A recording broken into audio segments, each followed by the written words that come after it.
இது வந்து தற்காப்புக்காக வச்சுருக்கோம். ஏன்னா இது யாரோ திருமுருகன் காந்தின்னு சொல்லிட்டு அவர் ஏதோ முற்றுகை போட்ட அண்ணன் வீட்டுக்கு வராரா.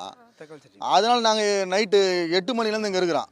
வருவார்னு பார்த்தா இது வரைக்கும் வரல. மணி வேறு ஆகுது, இப்போ பிரியாணி வேறு ரெடி ஆகுது. மணி 7:30 இது வரைக்கும் வரல. சரி யாருன்னு பார்த்துட்டு போகலாம். எங்கள் ஊரில் வந்து அவர் வந்து முற்றுகை போராட்டன்றது யாருன்னு தெரியல. அவர் அதை பார்த்துருவான்னு சொல்லிட்டு எல்லாரும் சொல்கிறாங்க. பெரியாரை பற்றி சொன்னது சரிதான்றாங்க. இவர் மட்டும் தப்புன்ட்டு இவருக்கு என்ன இருக்குதுங்க? திராவிட கைக்கூலிக்கு இங்கே என்ன வேலை இருக்குது? அதனால தான் நாங்கள் வந்து எங்கள் தோழர்கள் எல்லாமே இங்கே நிற்கிறோம்.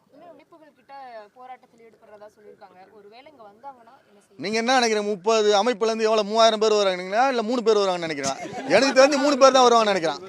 ஏன்னா ஆள் இல்லை அங்கே யாருக்கு. சும்மா கூவிட்டு போக வேண்டியதான். ஏதோ பிஸ்கட் கிடைக்குதுன்ட்டு கூவிட்டு போனால் நாம் என்ன பண்ண முடியும்? என்ன சொல்கிறீங்க? பரபரப்பு இருக்கணும்ல. அப்புறம் இதெல்லாம் நடக்கிறதா? இது ஒன்றும் இல்லை. தமிழர்கள் நாங்கள் கோட்டையை முட்டுகிடுவோம், அவங்க வீட்டை முட்டுக்கிடுறாங்க திராவிடர்கள். இது என்னன்றது? இது கட்சியினர் நிறைய பேர் கூடியிருக்காங்க, கையில் கம்பெல்லாம் ஏந்தி ரெடியாக நின்றுட்டு இருக்காங்க. சும்மா கட்டை இங்கே சமைக்க வச்சுருப்பாங்க, அதை எடுத்து கையில் வச்சுருப்பாங்க.